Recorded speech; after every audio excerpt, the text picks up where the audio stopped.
Assalamualaikum warahmatullahi wabarakatuh. Bismillahirrahmanirrahim. Alhamdulillahi rabbil alamin. Allahumma sholli wa sallim ala sayyidina Muhammad. Amma ba'd.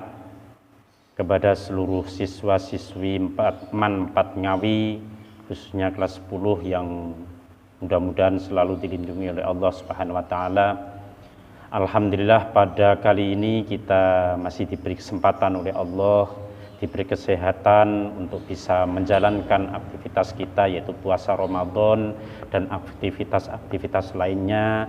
Khususnya kita bisa mengikuti kegiatan Pondok Ramadan di MAN 4 Ngawi melalui jaring internet yang situasinya tidak sama dengan tahun yang lalu. Kalau tahun lalu bisa bertatap muka langsung, namun untuk kali ini kita hanya bisa bertatap muka melalui jaring internet karena situasi dan kondisi yang tidak memungkinkan, karena Allah sedang menguji dunia ini, bumi ini dengan adanya virus corona, sehingga kita tidak mungkin untuk bisa bertatap muka langsung. Oleh karena itu mari kita berdoa, mudah-mudahan Allah selalu melindungi kita, meridhoi kita dan memberikan rahmat kepada kita, dan juga mengangkat virus corona di muka bumi ini secepatnya, dan kita bisa menjalankan aktivitas kita secara normal dan tanpa ada rasa cemas dan ragu sedikit pun. Oleh karena itu mari kita berdoa dengan bacaan mul kitab ila hadhihi niyah wa ala kulli niyatin shalihah. Al-Fatihah. A'udzubillahi minasyaitonirrajim. Bismillahirrahmanirrahim. Alhamdulillahirabbil alamin. Arrahmanirrahim. Maliki yaumiddin. Iyyaka na'budu wa iyyaka nasta'in. Ihdinas siratal mustaqim. Shiratal ladzina an'amta 'alaihim ghairil maghdubi 'alaihim waladdallin. Amin. Selanjutnya para siswa-siswi MAN 4 Ngawi, khususnya kelas 10. Untuk kali ini saya mendapatkan kepercayaan untuk memberi materi pada Pondok Ramadan tahun ini, yaitu tentang bersuci alias fikih toharoh, bersuci.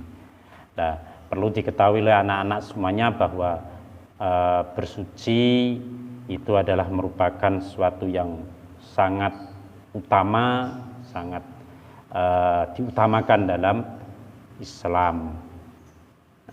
Bersuci atau disebut dengan toharoh itu mempunyai arti bersuci dari hadas dan najis.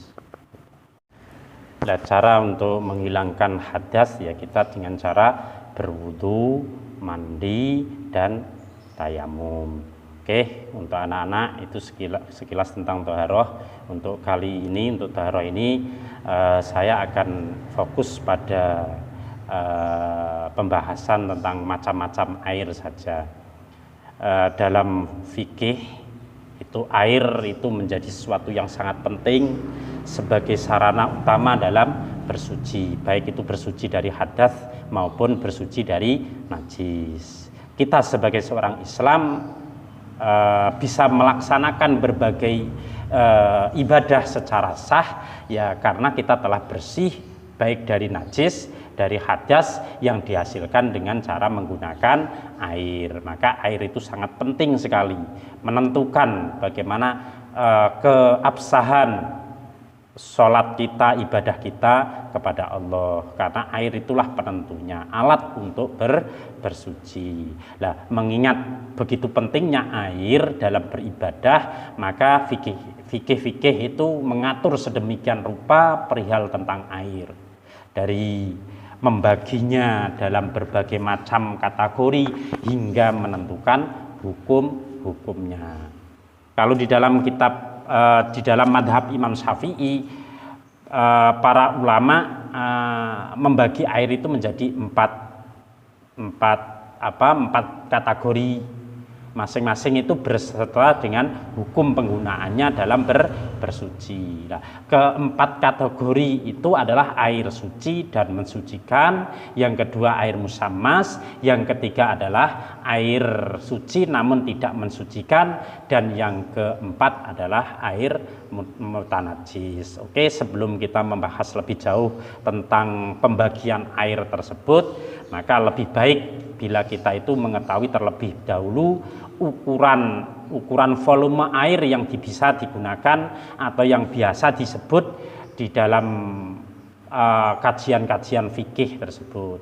Dalam kajian fikih, air yang volumenya tidak mencapai 2 kulah disebut dengan air qalil atau air sedikit, sedangkan air yang volumenya mencapai 2 kulah atau itu disebut dengan air banyak. 2 kulah lebih berarti air banyak.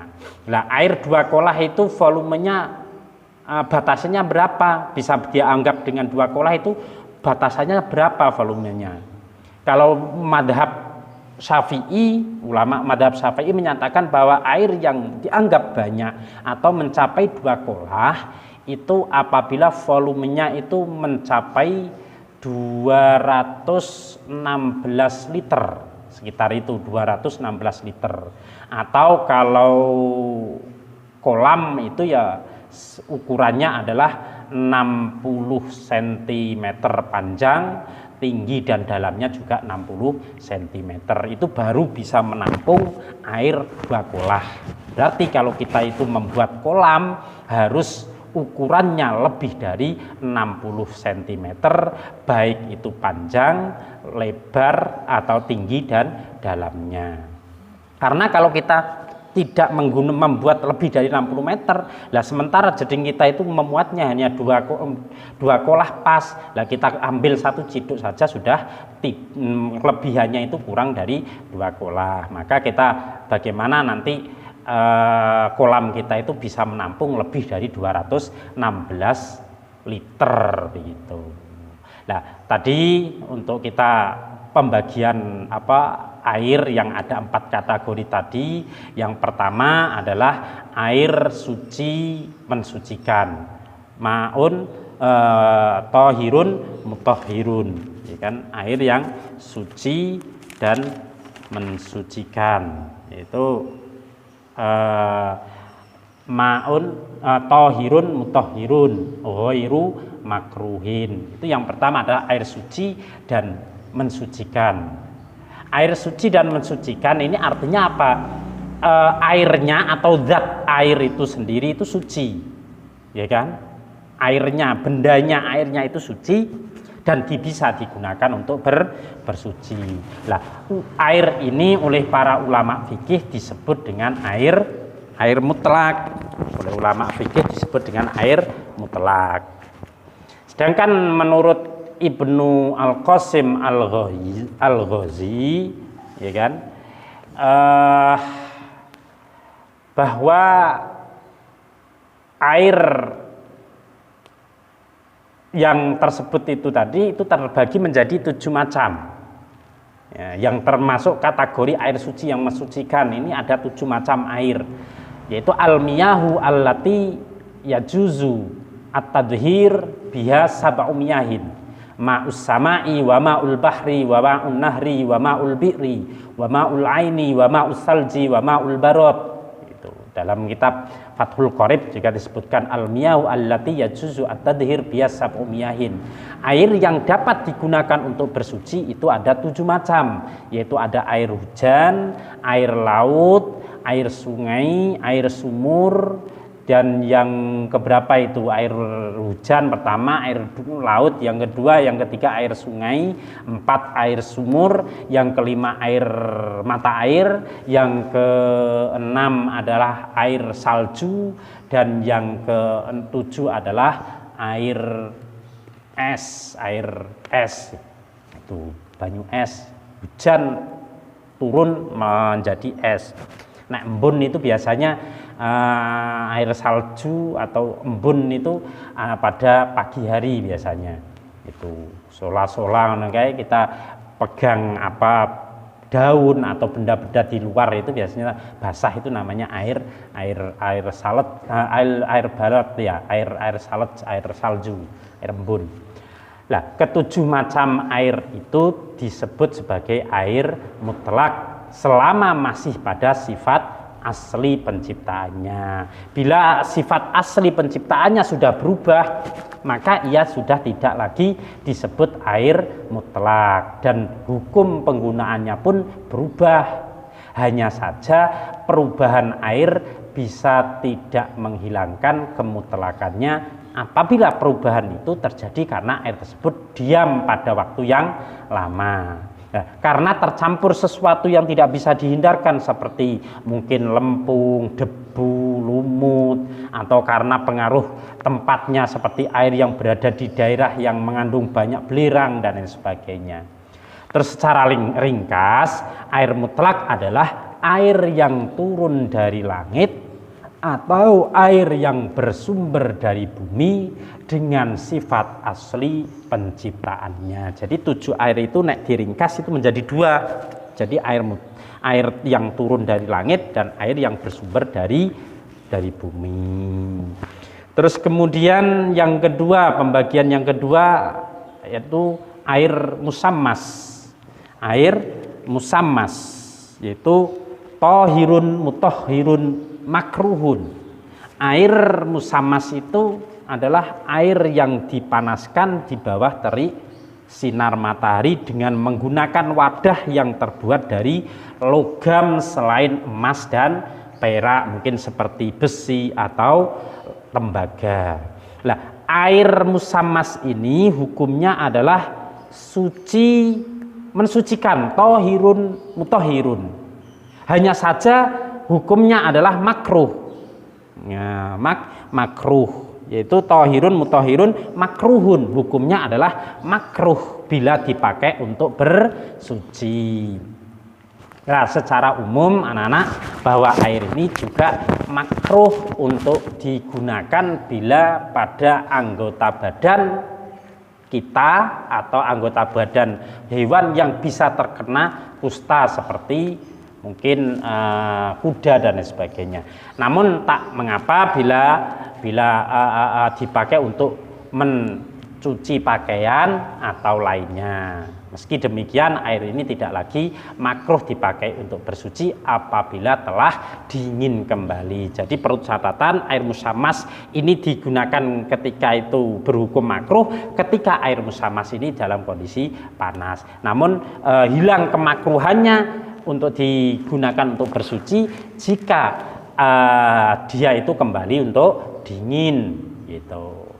Terus yang ketiga, air suci namun tidak mensucikan. Air suci namun tidak mensucikan. Air ini zatnya itu suci, airnya itu suci, namun tidak bisa digunakan untuk bersuci. Nah, tidak bisa digunakan untuk bersuci, ya kan?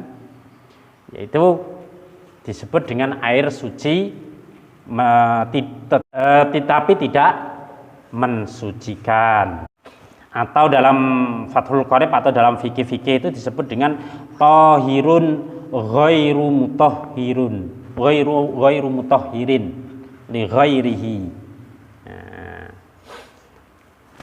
Nah, air ini ada 2 macam, ya kan? Ada 2 macam air yang suci namun tidak bisa digunakan untuk bersuci, yaitu ada air mustakmal dan ada air yang mutaghayyir. Air mustakmal dan air mutaghayyar. Nah, air mustakmal ini adalah air yang telah digunakan untuk bersuci, baik untuk menghilangkan hadas seperti wudhu dan mandi ataupun untuk menghilangkan najis bila air tersebut tidak berubah dan tidak bertambah volumenya setelah terpisah dari air yang terserap oleh barang yang dibasuh. Terus air mustakmal ini tidak bisa digunakan untuk bersuci apabila tidak mencapai 2 kolah. Jedingi kurang 2 kolah terus digawe wudhu tanpa diambil airnya. Lah kan itu berarti namanya air mustakmal. Sedangkan kalau bila volume air itu tersebut mencapai 2 kolah, maka tidak disebut sebagai air mustakmal dan bisa digunakan untuk bersuci. Terus sebagai contoh kasus, ya kan, bila di sebuah masjid terdapat sebuah bak air dengan ukuran 2 kali 2 meter persegi umpamanya, dan bak itu penuh dengan air, lalu setiap orang berwudu dengan langsung memasukkan anggota badannya ke dalam air di bak tersebut, bukan dengan menciduknya, maka air yang masih berada di bak tersebut masih dihukumi suci dan mensucikan. Karena apa? Ya karena volume atau ukurannya itu ukuran lebih dari 2 kolah, karena panjangnya 2 meter, lebar dan dalamnya 2 meter. Sedangkan ukuran kategori dia itu 2 kolah, ya minimal harus 60 cm panjang, dalam dan tingginya. Namun kalau bila volume yang ada di masjid itu airnya kurang dari 2 kolah, meskipun ukuran bak airnya cukup besar, maka air tersebut menjadi air yang mustakmal dan tidak bisa dipakai untuk bersuci. Hanya saja zat air tersebut masih dihukumi suci, sehingga masih bisa digunakan untuk keperluan lain selain menghilangkan hadas dan najis. Terus juga perlu diketahui oleh anak-anak bahwa air yang menjadi mustakmal adalah air yang dipakai untuk bersuci yang wajib hukumnya. Sebagai contoh, air yang dipakai untuk berwudu bukan dalam rangka menghilangkan hadas kecil, tapi hanya untuk memperbarui wudu, tajdidul wudu lah, memperbarui wudu, tidak menjadi mustakmal. Sebab orang yang memperbarui wudu sesungguhnya tidak wajib berwudu ketika hendak sholat, karena pada dasarnya ia masih dalam keadaan suci, tidak berhadas.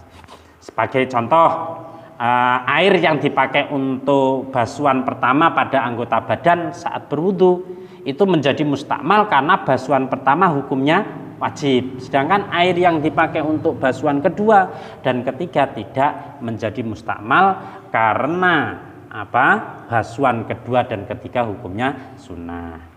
Nah, terus yang kedua kategori air yang tadi suci tetapi tidak mensucikan. Yang kedua kategorinya adalah air mutaghayyir, yaitu air yang mengalami perubahan. Salah satu sifatnya disebabkan tercampur dengan barang suci, ya kan, barang suci yang lain, dengan perubahan yang menghilangkan kemutlakan nama air tersebut. Contoh, ada mata air yang masih asli, ia disebut air mutlak dengan nama air mata air. Ketika air itu dicampur dengan teh, sehingga terjadi perubahan pada sifat-sifatnya, maka air itu akan maka seseorang akan mengatakan air itu sebagai air teh. Nah, perubahan nama inilah yang menjadikan air mata air itu kehilangan kemutlakannya. Ini namanya air mutaghayyir, air yang dicampur dengan kopi sama-sama suci. Nah, itu disebut dengan air mutaghayyir. Contoh lainnya ada air hujan yang dimasak tetap pada kemutlakannya sebagai air hujan. Ketika ia dicampur dengan susu, sehingga terjadilah perubahan pada sifat-sifatnya, maka air hujan itu kehilangan kemutlakannya dengan berubah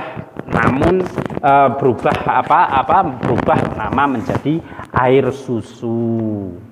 Nah, air yang demikian itu tetap suci secara zatnya, namun tidak bisa dipakai untuk bersuci.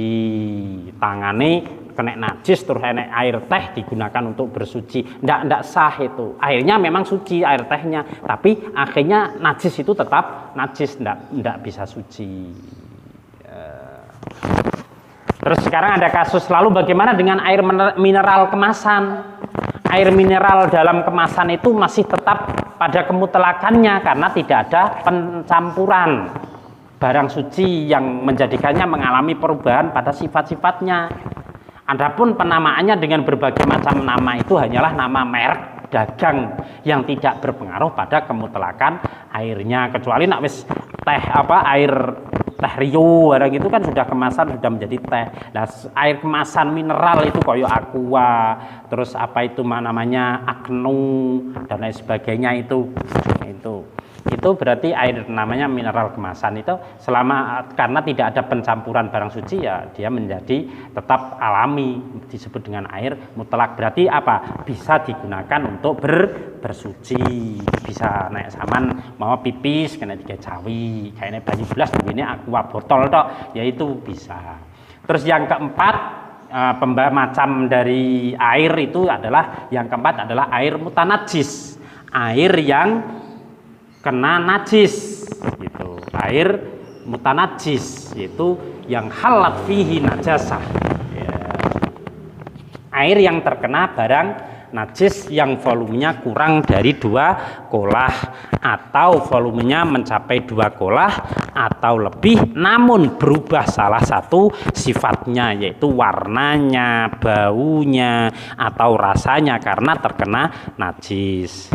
Sedangkan air sedikit apabila terkena najis maka secara otomatis air tersebut menjadi mutanajis meskipun tidak ada sifat yang berubah.